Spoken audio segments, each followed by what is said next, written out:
Good morning, everyone. Good afternoon, good evening. Welcome to the fourth webinar in LEMDO's year-long webinar series. This webinar series is funded by the Social Sciences and Humanities Research Council of Canada, and we'd like to acknowledge their generous funding that's made it possible to bring our two guest speakers to join us today. I'm Janelle Genstad. I use she, her pronouns. I'm a professor of English at the University of Victoria, and I am the director of LEMDO. I'm absolutely thrilled today that we have a guest moderator and two guest speakers. Our guest speakers are Amrita Sen, who will be speaking about LEMDO and in the Global South, and Brandi Adams, who will be speaking on editing early modern drama and race. Our moderator, Mark Kaethler, will give them more thoroughgoing introductions in a few minutes, but I have the privilege of introducing Mark. Mark is an instructor at Medicine Hat College in Alberta. They've also been very active in national academic politics, taking major roles with the Association of Canadian and College University Teachers of English. And they're also the book reviews editor for Early Modern Theater, or co-book reviews editor. So I will hand it over to Mark in a moment. But first, we like to begin in a good way. We are on the unceded territories of various Indigenous groups, and so it's appropriate to acknowledge them. We acknowledge and respect the Lekwungen, Songhees, and Esquimalt peoples on whose territory the university stands, and the Lekwungen and Wasanich peoples whose historical relationships with the land continue to this day. Well, Mark, I will stop screen sharing and I will hand over to you. Thanks, Janelle. I'll mention I'm on Treaty 7 lands as well. Homelands to the Siksika, Piikani, Kainai, Stoney Nakoda, and Tsuut'ina peoples, as well as home to Métis peoples and Sioux, Cree, and other Indigenous peoples as well. Thank you all again for coming today. We have two excellent talks. What I'll be doing is introducing each speaker, and then we'll reserve questions for the end. So first we have Dr. Amrita Sen, who is Associate Professor and Deputy Director, UGC MMTTC at the University of Calcutta, and an affiliate member of the Department of English. She has edited Digital Shakespeares from the Global South, published by Palgrave Macmillan in 2022. Has co-edited with J. Caitlin Finlayson, Civic Performance, Pageantry and Entertainments in Early Modern London, published by Routledge in 2020. And with Julia Schleck, she has co-edited a special issue in 2017 of the Journal for Early Modern Cultural Studies on alternative histories of the East India Company. She's published essays and book chapters on East India Company women, Bollywood Shakespeares, Mughal collecting, and early modern ethnography. She has also co-edited a collection with Jennifer Wood entitled Early Modern Performance Beyond the Public Stage, which is forthcoming. She's a research associate on various digital initiatives. Her current projects include a book on early modern English encounters with India, a co-edited collection with Amrita Dar entitled Shakespeare in the Post-Colonies, Legacies, Cultures, and Social Justice, and a special issue on Shakespeare in Bengal with Borrowers and Lenders, the Journal of Shakespeare and Appropriation. She's also currently editing Thomas Middleton's The Triumphs of Honor and Virtue and Thomas Haywood's Porta Pietatis for the Map of Early Modern London's anthology of mayoral shows on the LEMDO platform. Her talk today is entitled LEMDO and in the Global South. Please join me in welcoming Dr. Sen.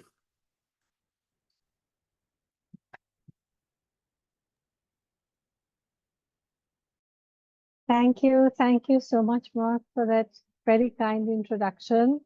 I'm truly grateful to Janelle and to the whole LEMDO team for inviting me here to talk about something that is so close to my heart. Am I audible enough? Okay. So I will then start sharing the screen. I have a small little PowerPoint. So I wish to start off with an anecdote. So a large part of what I do has to also do with faculty training. And so we train young assistant professors from colleges and universities across India. And since the beginning of the pandemic, the whole process has gone online. So we usually use Google Meet and attach to that Google Classroom. And inevitably, whenever I sort of ask the participants to join Google Classroom or ask them to upload assignments, papers, and reviews on Google Classroom, they're absolutely confused. And they really don't know what to do. And so I inevitably ask them that how have they been teaching during the pandemic? Because the Google Classroom is the most readily accessible LMS platform in the global south because it's free. And during the pandemic and since then, this is what has been in use. And so I'm surprised each time to find the number of young assistant professors who have actually never used Google Classroom. And so each time it is a genuine mystery to me because online teaching has been happening consistently. And I teach at the University of Calcutta, which is the oldest of the European style universities. It is located in one of the largest metropolitan centers in India, if not the world. So our experience of online teaching, even located within the global south, has been very different from my colleagues who teach out in the rural areas. And during the pandemic, all of these accounts came to the forefront of how students actually had to climb trees. Instructors also had to climb trees and hills and mountains to get signal during the pandemic. Because for all the emphasis on digitizing the global south and digital India and everything else, everyone does not have equal access to the internet. So even the global south is not one umbrella category, but is immensely diverse. And so, as you can see from the two images, this is not something that was happening in India, but it was also happening in Sri Lanka. It was also happening, across the global south effectively.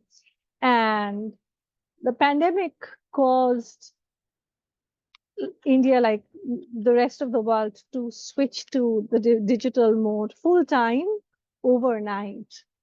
And clearly it was not equipped to do this. So there is still a huge amount of continued emphasis on digitizing and new digital technologies.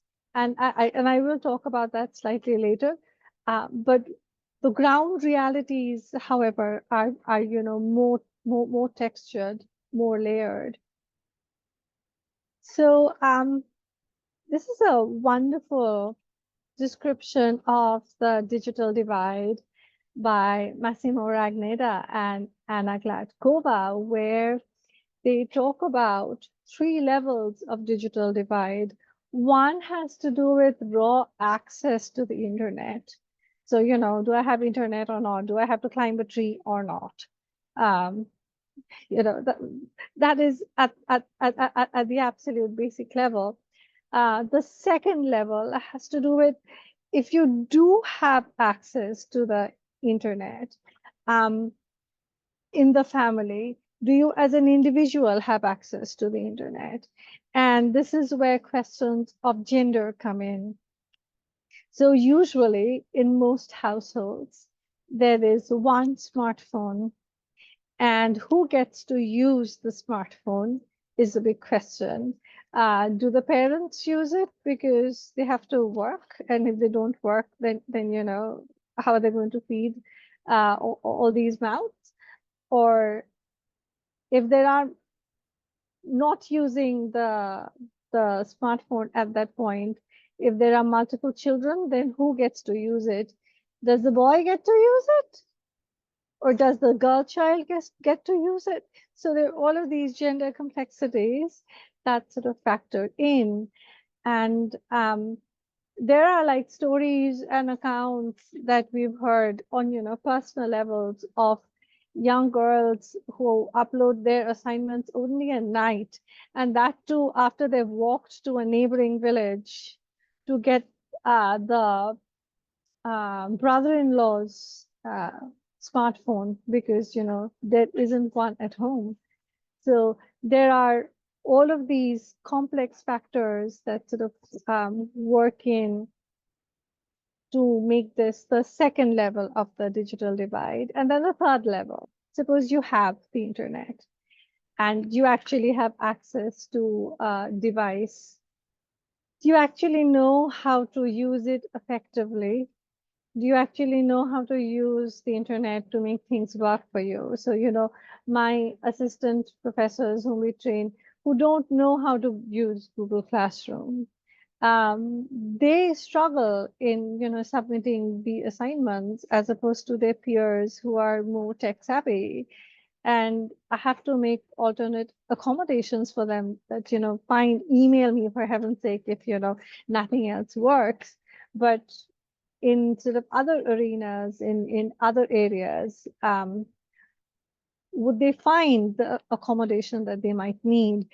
Are they going to find the training that they need? Right? So that then is, the third level of the digital divide. When we usually think about the digital divide, we think it's just one thing. But, it once again, as with the global south, as with digital access in the global south, it is a far more layered sort of scenario. So one of the things that I was asked to speak about was digital practices in the global south. So the use of technology in the global south.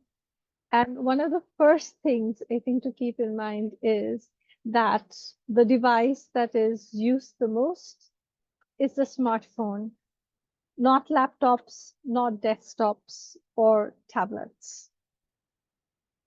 So I always use my laptop, and I am an anomaly in the system. And so again, whenever you're having Google Classroom meetings or any other type of meetings and the students or the participants are presenting, more often than not, they're actually on the smartphone. And what happens is that as soon as they do a screen share and their PowerPoint is all there on the phone, it shows up on my laptop in a really weird way. And Google hasn't thought about this, honestly. Google hasn't worked out the glitches. I mean, this is how deep this runs. And so you can't really see the screen the way that you would be able to on a laptop. So there's something really strange that happens there. As I said, Google is the platform that is used primarily, especially by all public funded institutions. The private funded colleges and schools might have other options, but the large majority, the bulwark of Indian education system is the public schools and universities. And they don't have that amount of funding to sort of purchase licenses of anything else. So we have, standard Google to work on. So one of the things to, keep in mind is to make sure that whatever we are designing is also compatible on the smartphone. And I did check, and LEMDO is, yay. So So I actually had, no difficulties in transitioning from my laptop to my smartphone to my Android phone. So the other little piece of reality is that the principal source of the internet is mobile broadband.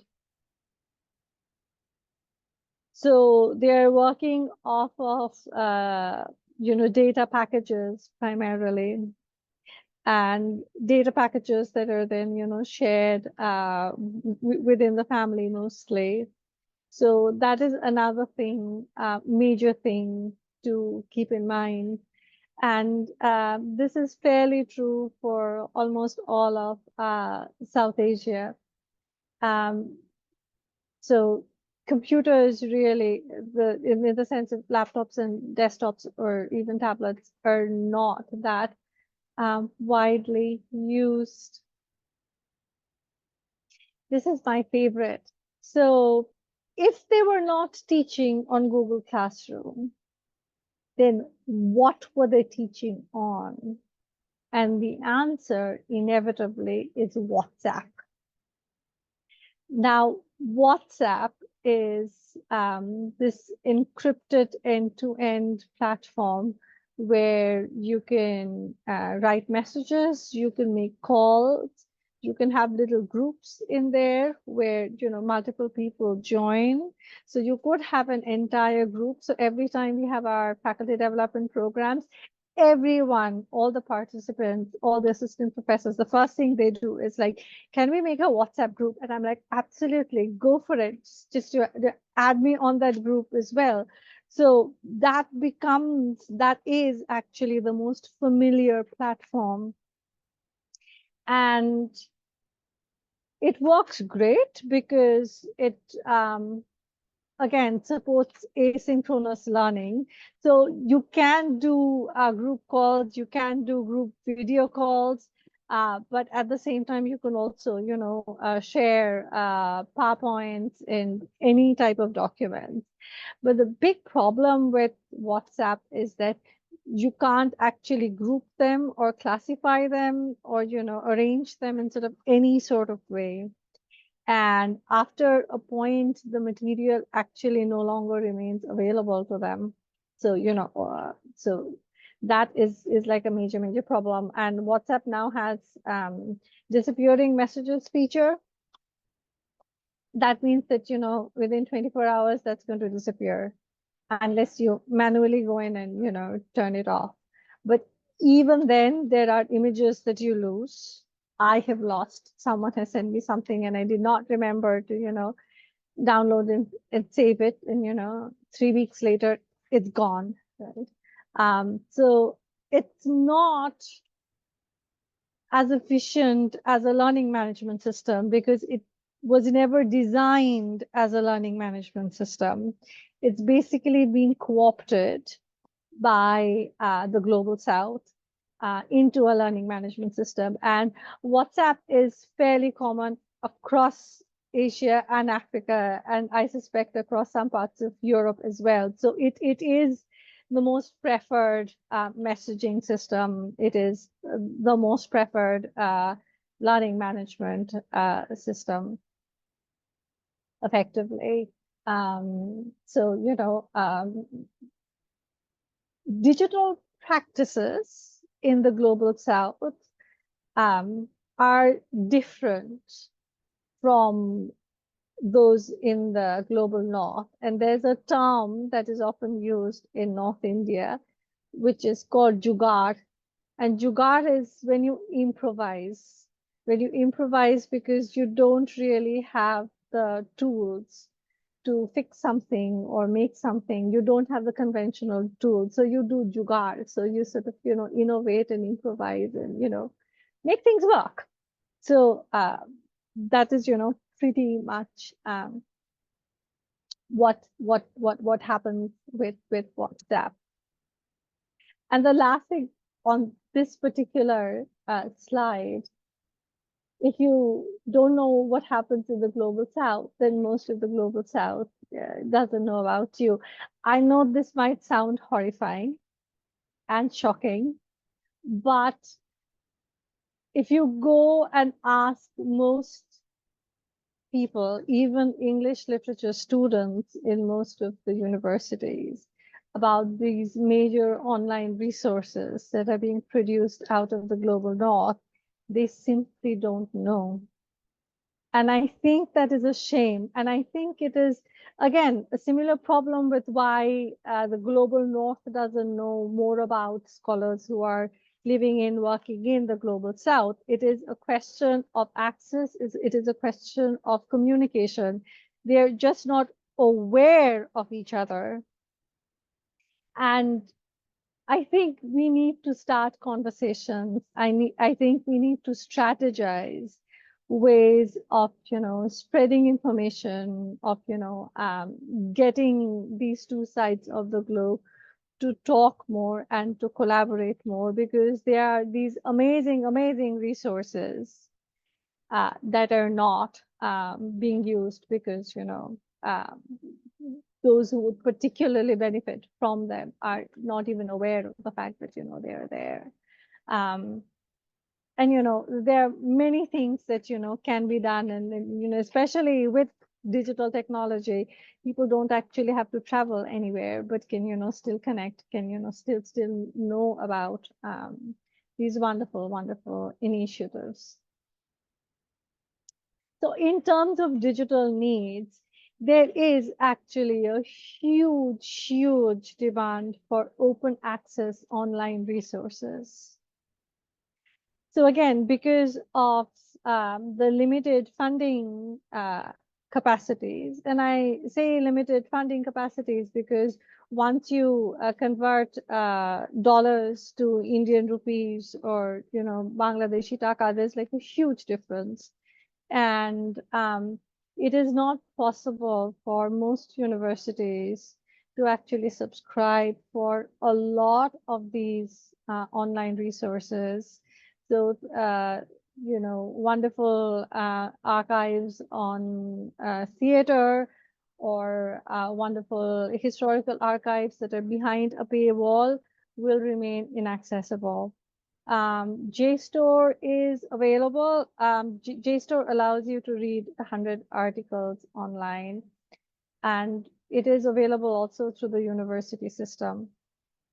But most of the undergrads or even master's level students don't always use them unless they're nudged by their professors, or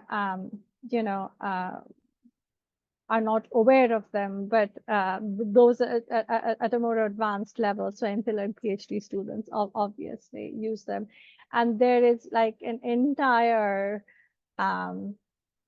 underground system where you can get books and other materials that I'm not going to go into, but that are actually used pretty actively in the global south.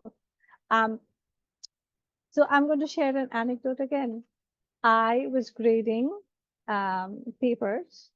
Mark knows about this. I was grading 300 master's level answer scripts. And I kept coming across answers whose introductions sounded really similar. And so I was thinking that maybe they're all going to the same tutor, or maybe they're working off of, the same notebooks. And I decided to, Google just, because I was curious. I couldn't really figure out what the heck was happening. And I realized that they had memorized Wikipedia, and they had memorized like Poetry Foundation, because they don't have access to anything else. Because again, they don't know that there are other resources that are available. So as I said, there is a huge demand for research materials online, so long as they are open access. And the second point here, I don't know whether you know this, but the Indian education system in particular is undergoing a seismic shift. We have what is known as the NEP, which is the new National Education Policy. And it is shifting away from the British system of education into the North American system of education. So 4-year undergrads, 1-year masters, more emphasis on research, lot more emphasis on research. It has just started, but this is what we are heading towards. Entire cohorts that will now be expected to take up internships, will be expected to take up research from an undergraduate level on a scale that has never been seen before. So again, one of the things that will become really essential is providing platforms where they might be able to participate, and also providing resources that they will actually be able to access, because in their 4th year, they will have to, undertake research projects, much like what happens in North America now. So I wanted to share some of the digital projects from the Global South. And there was a lot to choose from, actually. So I've divided them up in a rather eclectic way, starting off with projects that are still ongoing, and then going on to talk about pilot projects, and then completed projects. And one of the things that run across the spectrum is a strong emphasis on decolonization, on decoloniality. So all of these projects, in a way, are trying to do something very interesting in terms of decolonization.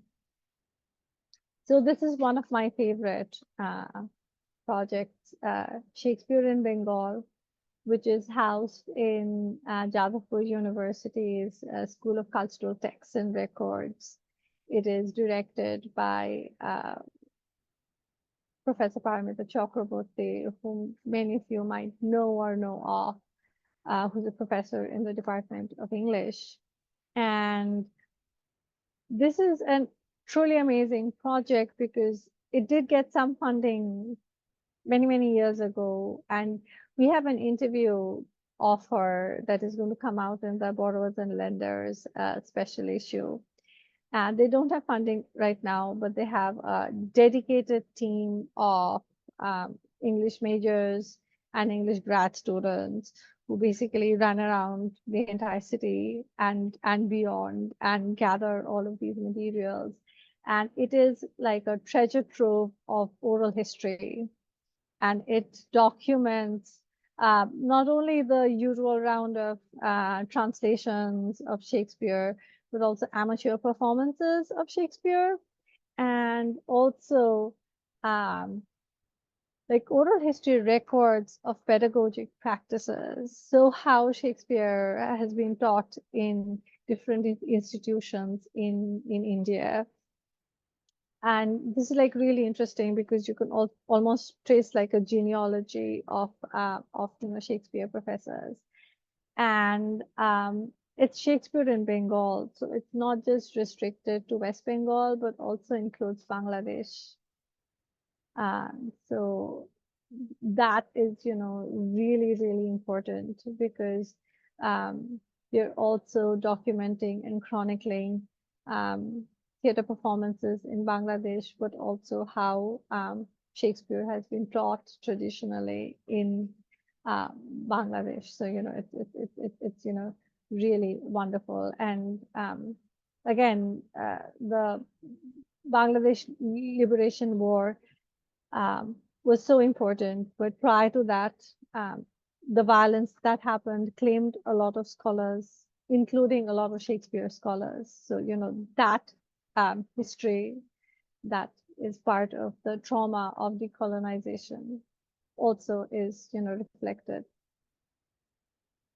So this is a pilot project locating and digitizing early Santali periodicals.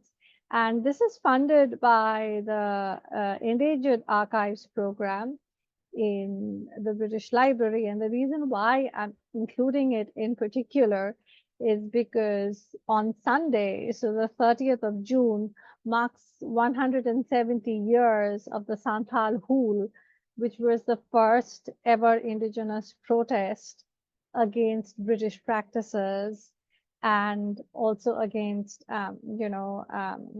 attempts by Bengali landowners to displace the Santhali community. So the Santhali community were the original settlers of these parts, before other groups turned up.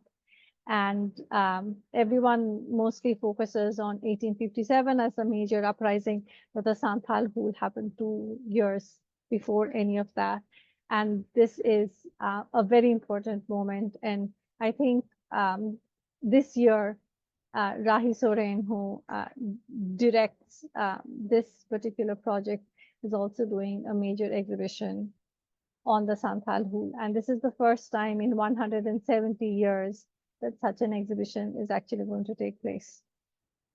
So again, that tells you a lot about, the complex history and memory of in the global South.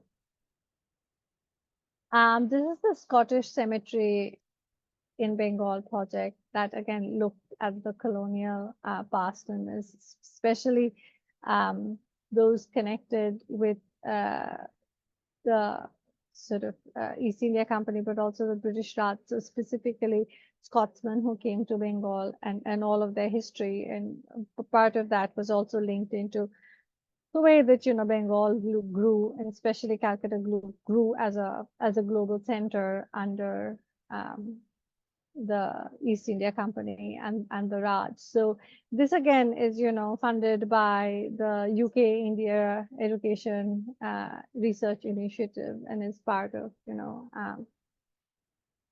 multiple sources of funding.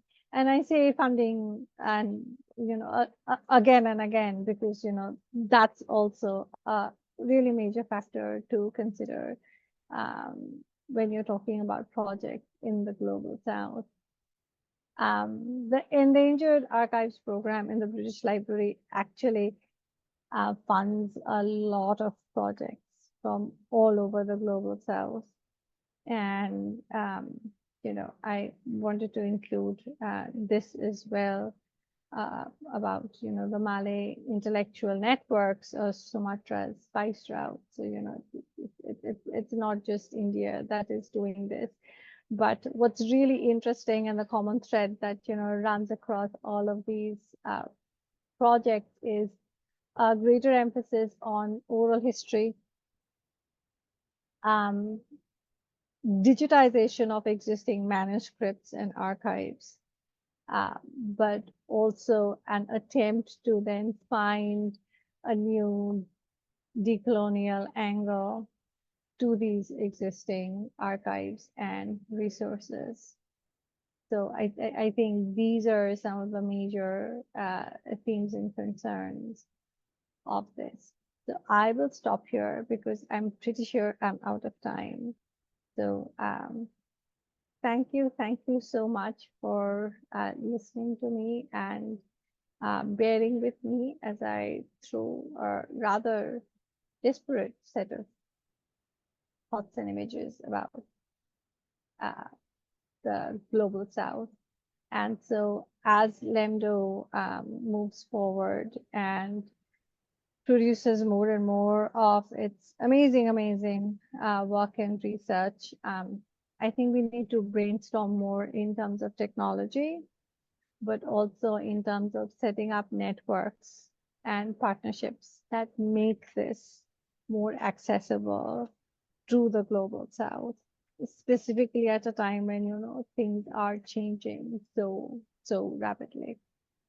So thank you. I'm going to stop here. Thank you, Amrita. Lots of great things to talk about, which we'll follow up on in the question period. For now, I'll move on to introducing Dr. Brandi Adams, who is the Assistant Professor of English at Arizona State University and a member of the Arizona Center for Medieval and Renaissance Studies. Her essays and reviews have been published in Shakespeare Quarterly, Shakespeare, Shakespeare Survey, Cahiers Elizabethains, and Early Theatre, as well as in collections including Shakespeare Text, the Oxford Handbook of the History of the Book, Arden of Feversham, A Critical Reader, and the Oxford Handbook of Shakespeare and Race. She's currently editing Merry Wives of Windsor with Jonathan Hope for Cambridge Shakespeare Editions, and she's working on her first monograph entitled Representations of Books and Readers in Early Modern English Drama, 1580 to 1640. Her talk today is entitled Editing Early Modern Drama and Race. Please join me in welcoming Dr. Adams.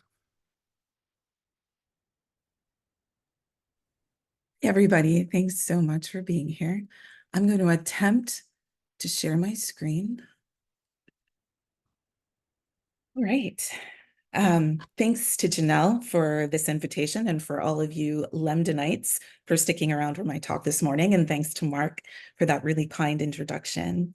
So to orient you to what follows, I just want to give a bit of background about how I became interested in race and editing, which will hopefully contextualize some observations about editing, but mostly about glossing a term in Merry Wives of Windsor, and a bit about this thinking as it would impact an imaginary edition of Arden of Feversham. I don't have any concrete answers or ways to practice this kind of scholarship. Rather, I engage in a lot of questions. I think that if there's any one thing that I would like for you to remember during the course of this short talk, it may be something you may not necessarily agree with. While editing is a technical process or a system of organizing a text, in this case, a play text or a dramatic text, in order to make it legible and perhaps even interpretable for readers, editors, you, the people who do the editing, are humans who, as embodied beings, are both perceived in a particular way and you view the world in a particular way. We are not a, quote, race of robots, as W.W. Gregg momentarily panicked about and thought editors and bibliographers might one day become. Our embodiment, at least in my mind, has an effect upon editing. In other words, how editors walk through the world impacts how they think through texts and the decisions that they make about them. This also, of course, can dictate what editors notice, at least initially, what we care about as individuals, what we see, and what we think has historical impact and value. These ideas, as I have said elsewhere, are in response to Stuart Hall's insistence that, quote, the task of critical theory, and in my case, a kind of loose editorial theory, is to produce as accurate a knowledge of complex social processes as the complexity of their functioning requires. And about race in particular, that, quote, we have to uncover for ourselves in our own understanding, as well as for the students we are teaching, the often deep structural factors that have a tendency to persistently not only generate racial practices and structures, but reproduce them throughout time, which account for their extraordinarily immovable character. In terms of editing, this means who gets to edit and how they get to edit. For the longest time, I assumed that editing occurred through an erasure of self and an erasure of the body. This was an attempt of my trying to be an editor, my attempt to fully access what the author, whether it was Shakespeare or another playwright writing in the late 16th and early 17th centuries, was trying to convey to audiences using a kind of shared vocabulary and experiences that I, as a reader or potential editor born in the latter part of the 20th century, might not completely understand. I kept wondering how to construct a neutral persona to mediate this material quietly and unobtrusively, kind of like a consummate 1950s secretary who just kind of had things ready for their employer when needed. Coffee, corrected type, a corrected typescript, glossed words, and even a quick note about possible discrepancies between the text, the kind of tasks that many assistants or wives, and sometimes they were both, of famous editors of Shakespeare quietly did for them. I kept thinking that if I could figure out how to become an editor, not just in the technical sense, but in the fullest possible sense, that I would belong, and I wanted to be someone who should be doing this work. My goal was to embrace the objective science, to be kind of like a W.W. Gregg, someone who created a specific kind of scientific objectivity, which is totally impossible, and somehow make it possible. Gregg declared in The Present Position of Bibliography in 1930 that he was bold to claim for bibliography the title of science and believed that as a method of discovery, it is thoroughly scientific. Bibliography, which for him later became an inextricable part of textual editing, was an organon of research into the transmission, this is a quote, of literary and historical documents. That is, once into their original form and subsequent adventures, bibliography should take rank as a mature science in the world of scholarship. And so it remains sort of separate, as you all know, from other literary scholarship. The act of editing and rhetoric associated with it have a profound connection to the new bibliographers and, in my opinion, by extension, to whiteness. This imbrication of whiteness and maleness with editing has continually influenced which scholars have been permitted or encouraged to approach and work on an edition of Shakespeare's plays. Even as literary critics have become more diverse, editors, particularly of early modern plays, have traditionally remained mostly homogenous. However, I can gladly say that this is all changing thanks to LEMDO and editions of Arden and the Cambridge Shakespeare editions, among others. So this is really exciting. But during the height of his influence, W.W. Gregg insisted upon a great distance separating literary critics and other readers from bibliographers and editors, maintaining that the two fields had little to nothing in common. As he kept this perspective, his influence shaped generations of scholarly views on the relationship between editing texts and reading them. Textual editors working under Gregg's aegis took a great deal of pride in the particularities of their work and in the creation of extensive and so-called definitive editions of Shakespeare and other early modern plays that emerged from technical language and jargon that would unfortunately go on to sometimes alienate students and scholars who either felt unwelcome or not as initially proficient with the intricacies of editing. The fraternity of new bibliographers that would from time to time admit women, including Alice Walker, Henrietta Bartlett, and Evelyn Albright, among others, and their successors, could help select who could become an editor, as they often had the ultimate say on approving these projects. This group made final determinations on what it meant to be an editor and who could become one. So it wasn't until 6 or 7 years ago that I was able to begin to articulate the theoretical embodied lack that I felt like I was experiencing as I started thinking about the possibility of editing something, and as I was considering what it would mean to engage in this work. Some of my thinking then began to solidify when I first read Gary Taylor's articulation of editing as an exercise of power. Editing exercises power, he writes, and it can only be understood by an analysis of power. Editors are always fighting each other in a perpetual civil war designed to secure legitimacy for one faction or another. Competing warrior editors fight each other over the body of text, like the Greek and Persian armies fighting over the corpse of Leonidas, because control over that body confers honor and power. The figuring of editing into a martial event where armored warriors who seem to be gendered as male and assumed to be offshoots of violent massacres in classical history were constantly struggling for the last word, or the editing of it. This seemed exhausting and counter to the collaborative nature of pre-modern critical race studies and my own experiences in book history. As I thought through Taylor's scenario, I selfishly asked, where would I fit in? My knowledge of classical history dictated that I'd be at home in the oikos, far away from the war. There's also the problem of identification. Which faction would I be a part of? Who are the Greeks in this fantasy? What about the Persians? Who was on the so-called right side of history? Who are the outsiders? Also, why is this an apt metaphor for the work of editing? The questions just went on and on. While editing certainly doesn't involve negotiating over the body of a Spartan general, it does have a history in which various kinds of editors have had to work within larger power structures to accomplish this arduous work.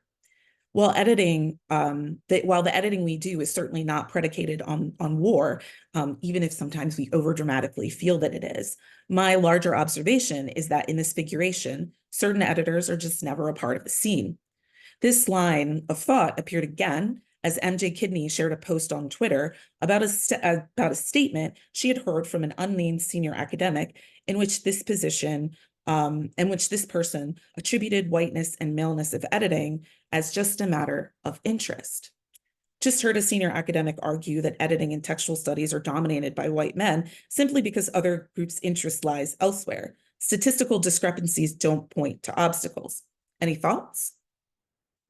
All while I am thinking about these scenarios of war and possible scenarios of exclusion, I also wanted to keep in mind the ways that editions can also unintentionally erase various early interventions that take place as play manuscripts in whatever forms they may have existed, as Tiffany Stern and Paul Werstein, among others, remind us, moved from the playhouse to print.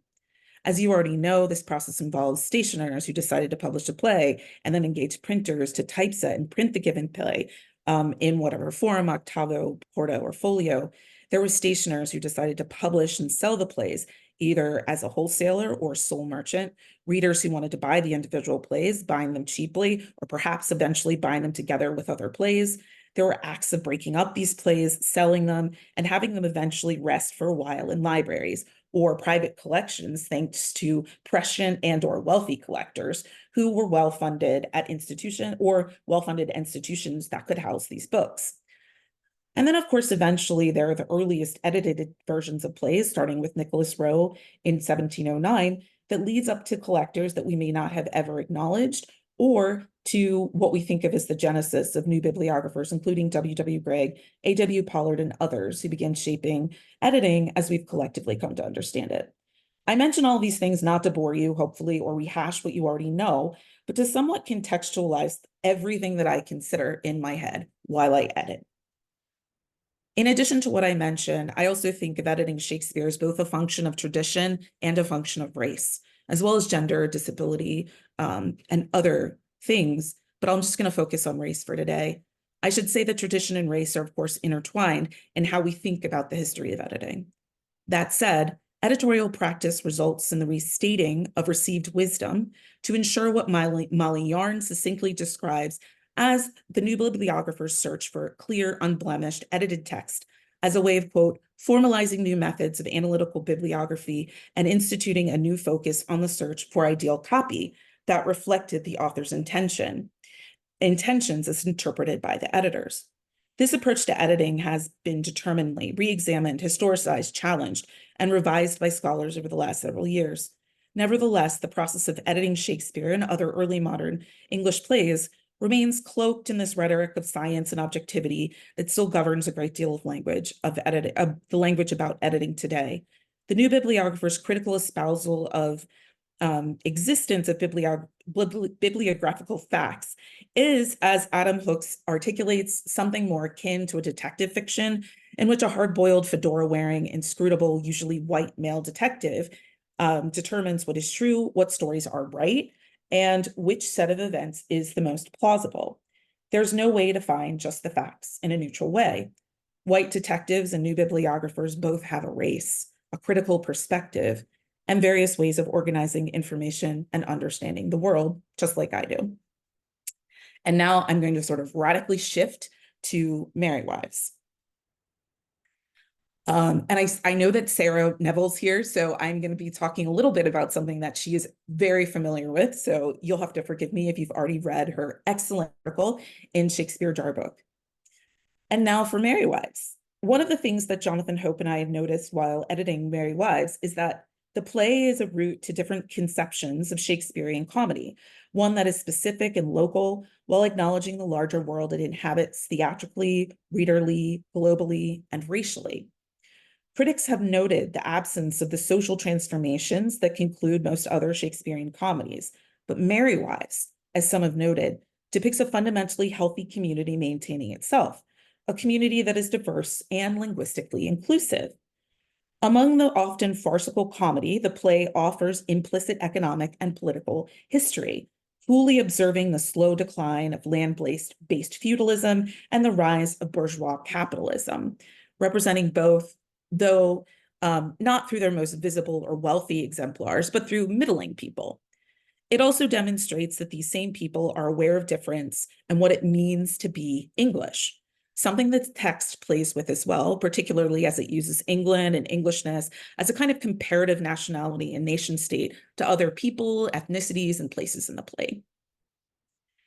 There's something going on with white Englishness in this play and racial formations that are essentially a part of Englishness.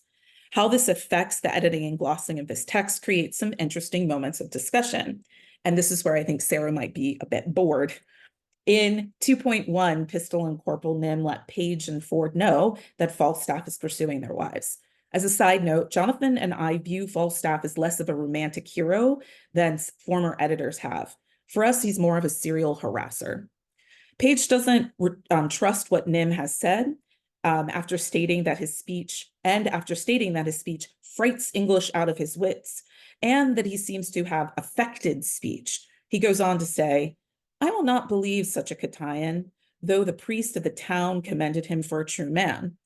This statement has been generally glossed or interpreted to mean, by way of the Oxford English Dictionary, as an unkind or racist remark in which Page compares Nim to the Cathay or Chinese people, making Nim and all of them untrustworthy.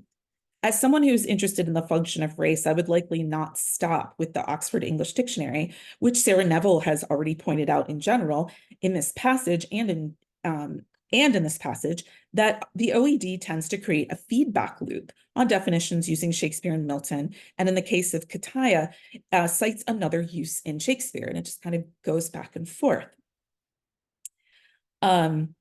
And this is the work that later editors, it sort of switched over, and later editors continued to use.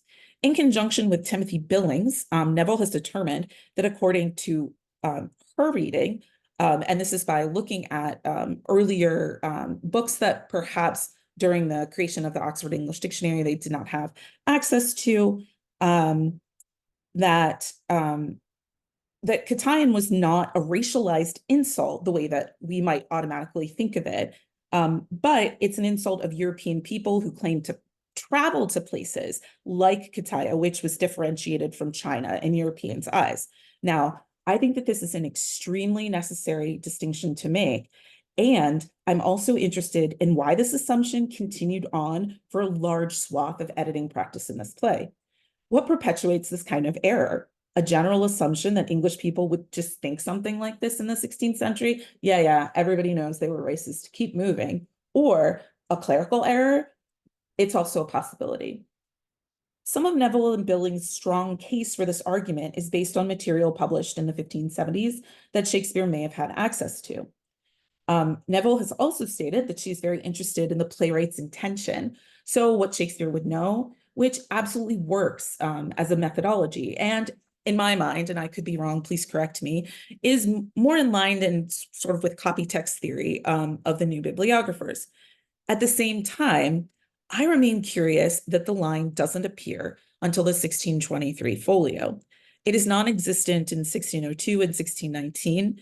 Now, that doesn't mean anything because the plays are very different, but I can't help but think about the publication of the 1623 folio and what Tiffany Stern has identified, what she has identified as a very 1620s edition.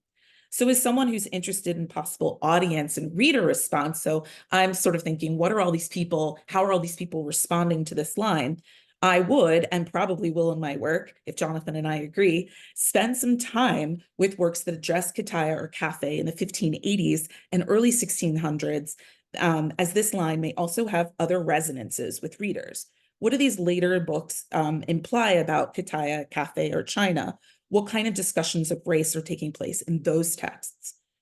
And even if those who lie are associated with some 16th century book, that some 16th century book identifies as an imaginary place, what happens if we consider that what we may recognize as China didn't incorporate parts of the northern part of the country, which are identified as Kataya or Cathay on a map? So China itself was sort of more divided at that time, so that could also be another possibility. But then again, these are only questions and suppositions. I don't necessarily think of Page as figuring a racist statement, but I think that there's something there having to do with race and the fact that lying is associated with otherness, even if that place is imaginary. Englishness seems to be exempt from this fault. I mean, at least according to Page. I think that in the end,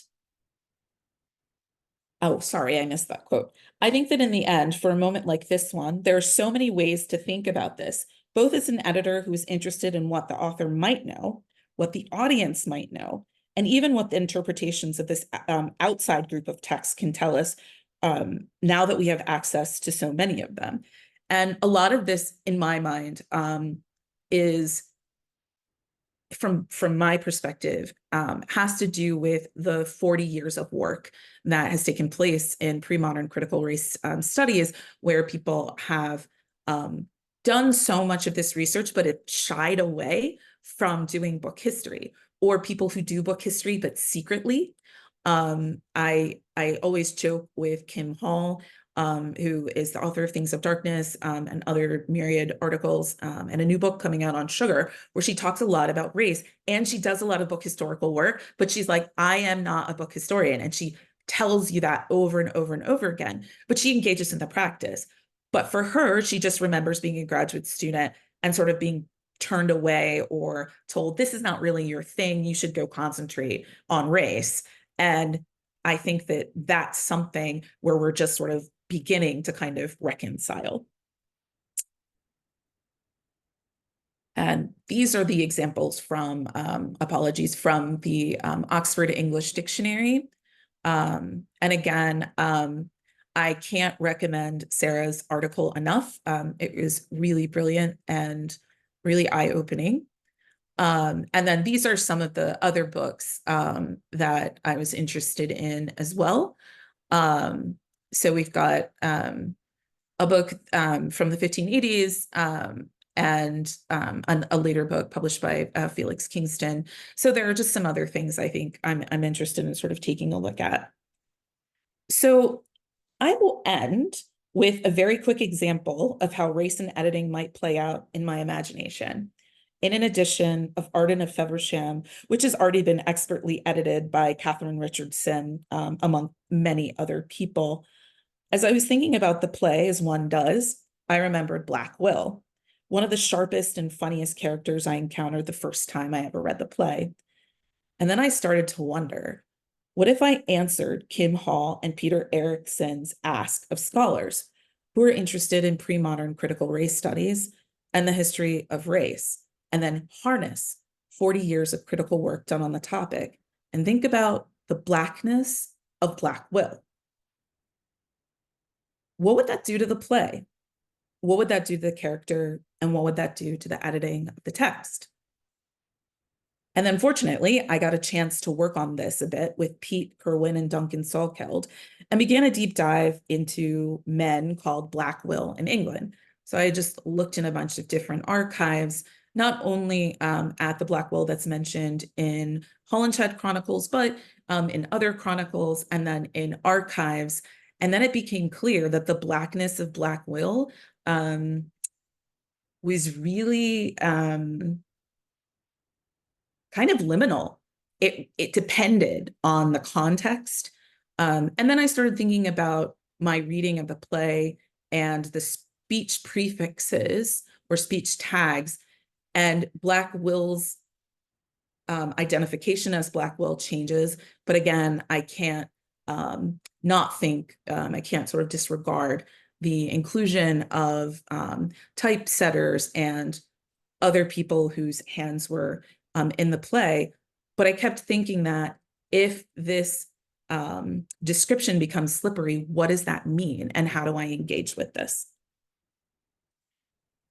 And this interpretive possibility and my way of editing, or my way of thinking, my imaginary way of editing this text, is only possible thanks to people who sort of thought to have this interpretive possibility. And that includes Kim Hall, Peter Erickson, Ayanna Thompson, so many other people, and especially Imtiaz Habib, the author of Black Lives in the English Archives.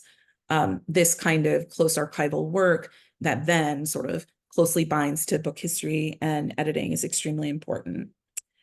And although I'm really excited by Salkeld's argument that Shakespeare may be responsible for Arden, I still want to step back from that for a second, because the same questions will still stand, but I will feel less pressured.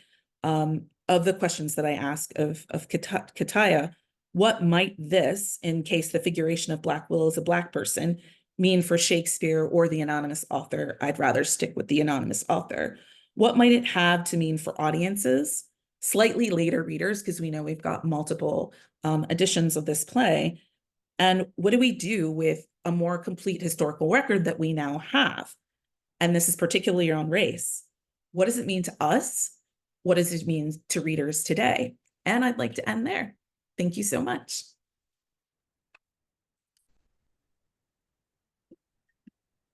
I can. Thanks so much, Brandi. It was an excellent talk, and we've got a lot of great ideas here to discuss. So I'll open the floor to questions from any attendees, and we can go from there.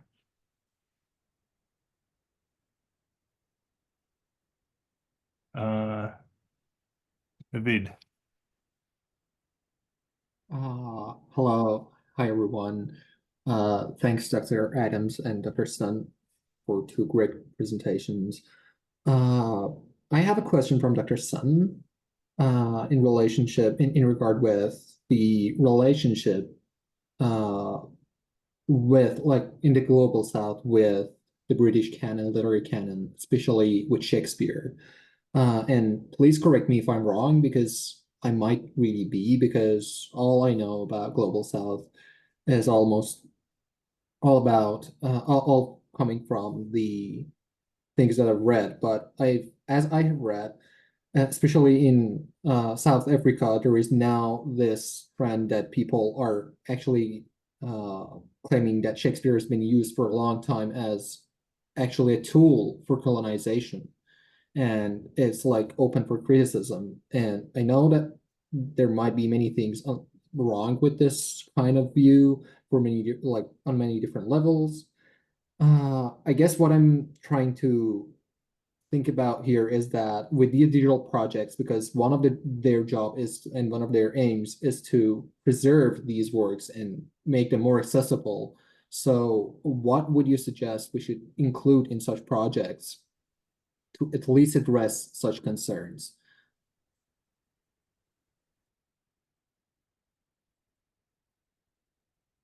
Thank you. That's a great question.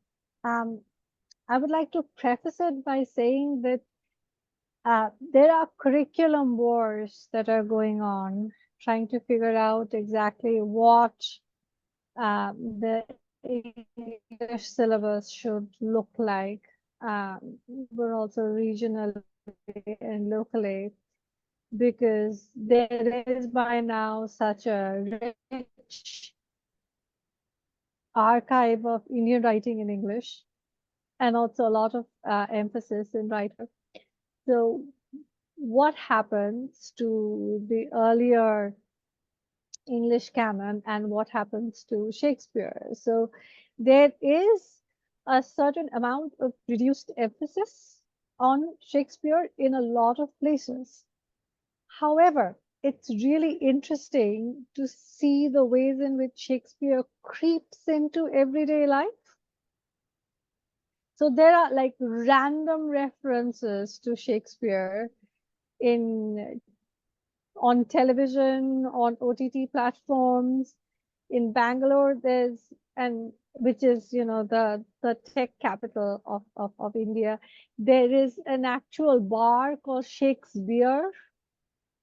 And all of these weird appropriations in like the loosest form, right? That we are now acknowledging to Shakespeare that is going on. And one of the local nicknames for Shakespeare is, actually Shakespeare, right? So it's like the indigenized form of it. So, Peer as in a holy man, and, Sheikh also as in a holy man. And I know that, in South Africa as well, there is a more localized, name for Shakespeare, that's there.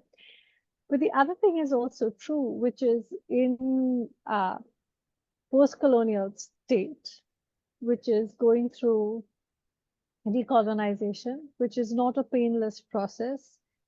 Shakespeare actually gives you license to perform and say things which otherwise you would not be able to. And it actually allows you to evade censorship. So this is why Shakespeare, I think, truly retains its importance in a post-colonial state. And yes, it was very much part of the colonizing mission, but as recent post-colonial scholars of Shakespeare, including Shubhashil Sen, points out, it wasn't really only a unidimensional story where the colonizer imposed it on part of the Indian syllabus, but rather the 19th century educated Indians also wanted Shakespeare in like a really strange way that again was connected to systems of colonial resistance, where again you would not be allowed to say things to empire unless you said it through Shakespeare, right? So it is actually a very important part of the continuing legacy of resistance and the need to be able to say things in a safe way. So I think that is why, even though Shakespeare might be getting sidelined in the syllabus, Shakespeare is strangely enough becoming more and more common in a lot of other public spaces, if that helps answer your question. And so the digital archives should absolutely record this. So if you are looking at oral history, if you are looking at moments of resistance, then this is also something that needs to be recorded. So again, the Borrowers and Lenders special issue that is going to come out has an amazing interview by a theater practitioner from Bangladesh who talks about how during the Liberation War and in the years prior to that, translating Shakespeare, performing Shakespeare under those circumstances and situations becomes like this dangerous political act, right? Especially translating Shakespeare, because you were translating it into Bangla, which was a language that was under attack, right? And so all of this factors in.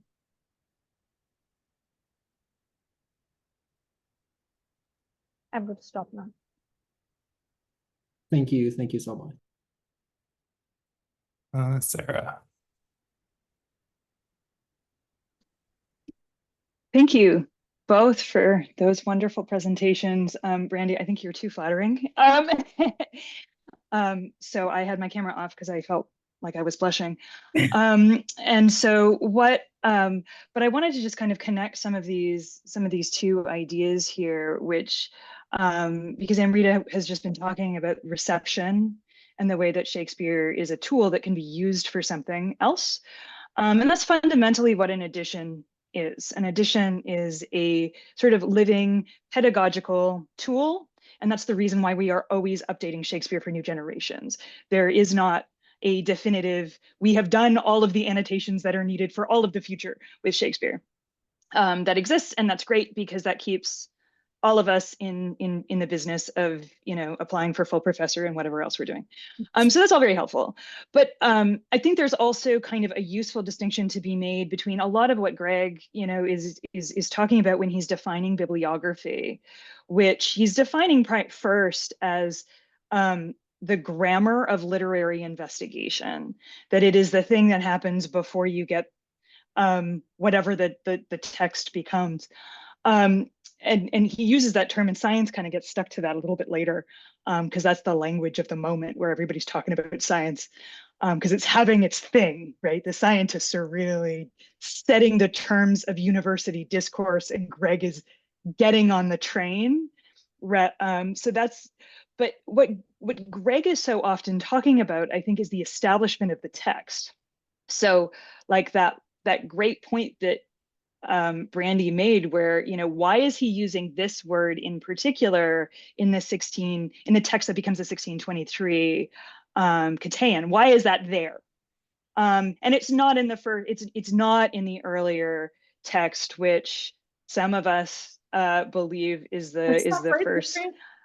I think, yeah, I 100% I'm convinced that it's performed that way. Stay tuned for future work. But so if it comes in later, it is a choice that gets added by an author or by someone. Someone puts that word in there. So there is intention, whether it's authorial or not, that is sort of at the fundamental point of the establishment of the text. And that is a huge chunk of what an editor is doing, and what we're all doing as we work on our editions, is figuring out what that figure who made this text did and why they did those things. But what they mean by it, change what we think they mean by it, that's the stuff that's often going to be changing, and it's part of the teaching and the pedagogical mission of all of our scholarly labors that go into the building of that paratext, or that commentary, the thing that is around that text, which, because of the digital, we can make free, accessible, in as much as the internet is free and accessible, as Amrita has taught, but also not constrained by the physicality of the printed book document, which is, you know, sort of the legacy of the internet Shakespeare editions and the LEMDO project writ large. So I just wanted to make that kind of great explicit connection between, I think, the underlying arguments of these two wonderful papers. Thanks.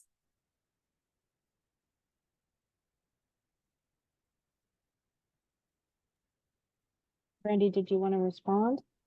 I mean, I think this makes a lot of sense. And I also think that there's something to be said about like why and how everyone gets on these sort of rhetorical trains. Why then sort of subtly, you know, he starts to use language that feels a wee bit eugenicist, if I'm being honest. And then it sort of carries on to like much later people like Bowers, where it's screaming to me like, yikes. But I also think that has to do with my own grapples with how editing was first introduced and taught to me, where it really was about this sort of erasure that has to happen. Like you have to sort of map yourself to these other people. And I just spent so much time being like, how do I map myself to these people? Like, I can't. I don't sort of understand the world in the same way. I don't come to the material in the same way. That doesn't say that isn't to mean that you can't sort of have this technical editing that takes place. That's fantastic and that works. But I also love that we've got so many different editions and so many different people to kind of think through what all these things mean, particularly in a way that sort of allows like some of this to sort of play out, like some of the thoughts, because like no edition is, you know, going to be absolutely 100% perfect. But I really like that we get to engage in some of these questions, like what's going on. In some of my wilder moments, honestly, which this is completely wrong. This is just a moment where I was like, what if? I spent a lot of time thinking about Nim's name and like, what is that? Where does it come from? What's the deal? Is it something also that they're like, you know, what is this? And I think a lot of that has to do sometimes with my own sort of, you know, positionality and thinking about like, am I giving enough care, ethical care to this material, to people of the past, or to like intentions of the past, sort of, to put it in your words, as well. I don't know, just thoughts, vibes, maybe. Kristen? Hi, everybody. I want to echo Sarah's thanks to both of you for these excellent papers. And I kind of also have a response that ties into both. Brandi, because you were just talking, you really got me thinking about the early editions, like 18th, 19th century editions, the improvers of Shakespeare, but they aren't just improving Shakespeare. They want to improve their reader. And to do that, they create this self-closing feedback loop where Shakespeare becomes an authority for Shakespeare, and nothing else is allowed in. And that's also the way I was trained. And then things never made sense. So I always love hearing your position, because it really helps free me from the training of thinking that way. So I'm really grateful for that. And Amrita, thinking about the phones, this is something that at my institution, we have a lot of first-gen students. And especially in general education classes, a lot of them are also on their phones. In fact, so far this has prohibited some students from even taking digital humanities because they don't have the equipment that they need to use the tools and do the activities. That said, we got some funding to help start helping students out. But when we first got started, that was a thing. When I think about editing, and I'm doing Love's Labor's Lost, so like I feel like every word could be a bonanza. And I think about how to convey that on a phone. I'm just wondering what we should be thinking about as we're collating and glossing and annotating. Do you have any tips for thinking kind of in that physically small dimension?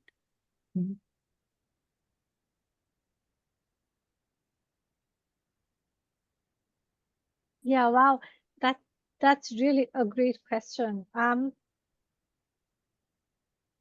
Maybe use more of, hyperlinks, or, that might be one of the possible solutions, because otherwise it really is not going to be possible to, scrunch all of it in. And one of the things that really gets me irritated is some of the websites you can actually manipulate, and you can sort of adjust the size of the text, and with a lot of others you can't, and also of the images. So if we do have a smaller screen, if there was any way to make that smaller screen more flexible, more versatile, then I think that would really help, if they could, navigate it, sort of jump from one page to another and then back again. And then if there are images, then blow them up and see them properly. Because again, this is one of the things, going back to what I was saying earlier, Google Meet doesn't allow. And that really becomes a problem, because you literally can't read most of what is in there. So yeah, maybe that might be an option. Yeah. Thank you. But I don't think I have like a really good option either. But yeah.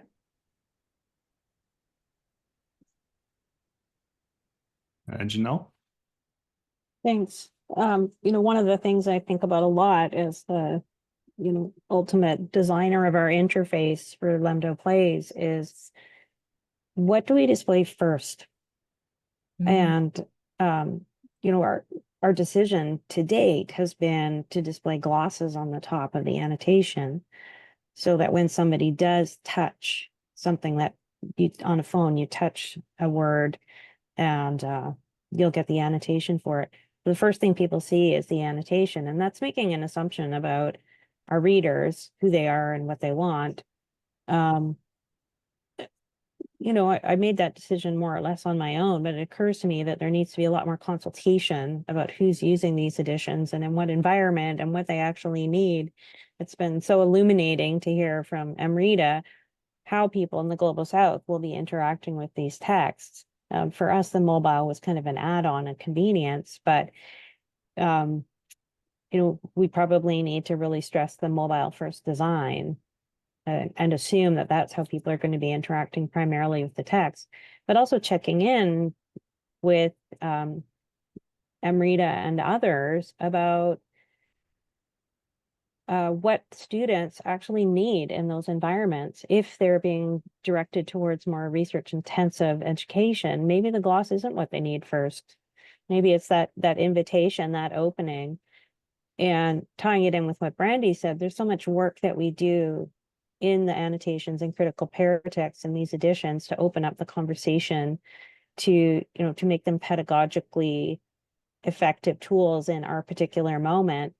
If that work gets pushed down the screen and people don't read it, then in a way we're losing the most vibrant and essential thing about these editions in their moment.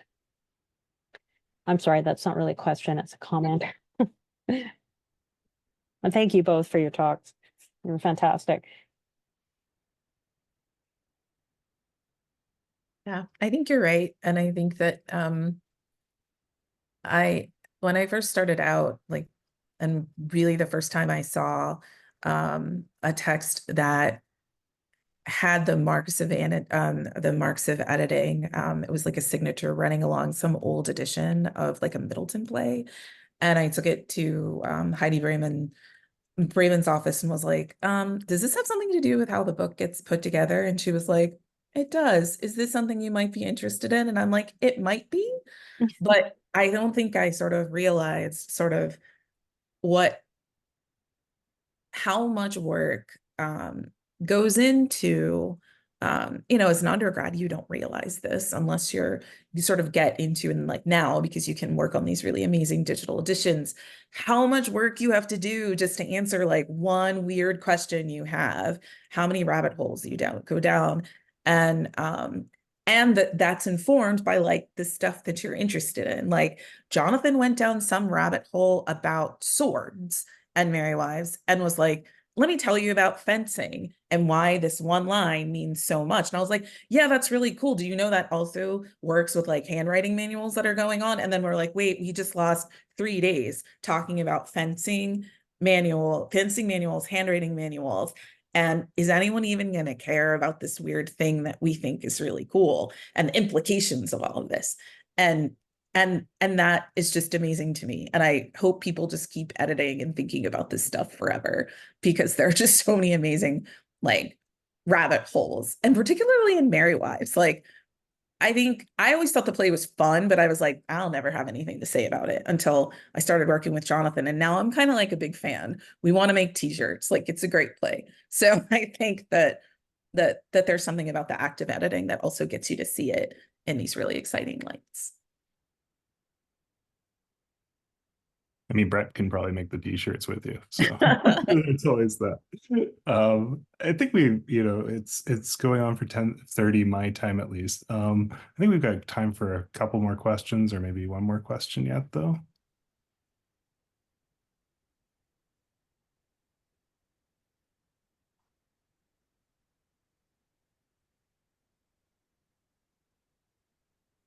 Well, I'll ask one, I guess, then.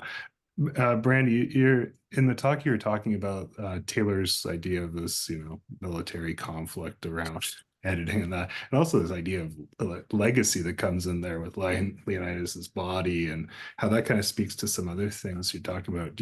Are there other kinds of forms we kind of see in the scholarship that are emerging around this kind of white masculine editorial? I'm sure there's a whole book to be done on it, and a lot of it would have to be like oral histories, because I'm sure there are things that people have said in conversation, or things that they would maybe never go on record saying. And there are definitely people who have these like very different approaches. And I think that there were like, I definitely was like in undergrad sort of trained by a woman who was like, I just want you to kind of think and see. And then sort of when I went to graduate school, things were like a bit more structured. And then I started encountering all these different thinkers. Oh, Sarah just said Ron Rosenbaum's Shakespeare's War. And then I encountered people like Randall McLeod, who seemed to be like operating in his own universe. And I really loved that because I think I was just like, maybe he's involved in these skirmishes, but he seems to kind of be away from it all. And but I don't know him personally. Randy totally uses war metaphors when he teaches. I was typically on Randy. He totally uses war metaphors. Okay. 100%. Yeah, it's like the way that they were talking during the division of the kingdoms. Oh yeah, I think there's that. Yeah. It's entirely with Gary, with all of them. It's coming out of what was going on with the division of the kingdoms and the way that they were being and feeling under siege, and then talking about themselves as like young fighters doing whatever they're doing. And I think it then, because they all wrote their way out of that, you know? Yeah. Sorry to interrupt you, Brandi, but I just wanted to like, it totally thank you for contextualizing, because when I saw it, I was like, what in the world is going on? And I think because I maybe have been like brought up, with a couple of exceptions, in this very like inclusive, warm environment where I was like, why would anybody do this to anybody else? Like yes, people disagree. But I think that a lot of the folks in like PCRS community, like the sort of senior folks, shielded a lot of us from the big things that had happened to them when they were younger. And they'll tell us stories now and we're like, what in the world? But like they didn't turn to that sort of metaphor of siege, which is really interesting. They kind of like turned in and sort of created this kind of bubble and community for a while until it began to expand, but to really like sort of shore themselves up. I'm sure it could be like sort of turned into like a metaphor of retreat and then advance. But it is really funny to me how these things become rhetoric of battle, and where I'm like, but can it just be I see things this way, you see things this way? I might not necessarily agree with you, but yeah, I'm really glad I haven't been subject to the vitriol I think that people have subjected each other to. Yeah, and I think that the idea of community really comes in there, and then that takes a future shape with race before race, and ways in that, and speaks a lot to what Amrita is also talking about in terms of we need to have conversations, we need to be talking about these things. So. Yeah, because you don't know what people don't know, and then sometimes you make a lot of assumptions. Like I make a lot of assumptions all the time about my colleagues who work on pre-modern critical race studies, that I'm just like, yeah, you know what I mean, right? And they're like, no. So then I'm the person who like has to sit down and like, okay, here's how a book works. Here are the things that you want to know. And people are like, well, I was always too embarrassed to ask. And so I'm really glad that we have like, not that people in the community wouldn't answer, book historians, wouldn't, but I think sometimes if you see the battles that are going on in another community, you're like, I am not stepping into that. So it's nice to have like these conversations with other folks who can kind of provide you a bridge. Because I think that would be great if more and more and more people sort of became comfortable with talking about the kind of exciting work that people are doing. Because like Sarah's work on Katayan work should be sort of pushed into PCRS circles so that that's a conversation that people know is happening. There's not just this assumption that, those book historians, they don't care anything about this stuff. We do. And so I'm that person who's like, we do, look at this person, look at this person, look at this person, look at this person. And then sometimes that sort of releases some of the tension around the field. Excellent, thank you. Do we have any final questions?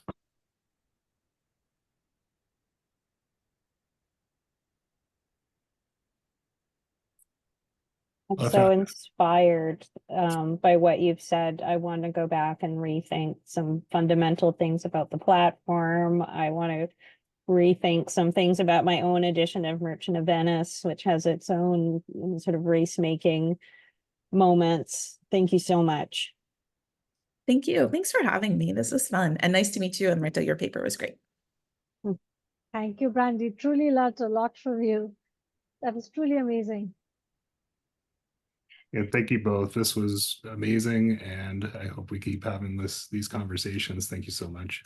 All right. Mm. Thanks for having us. Thank you.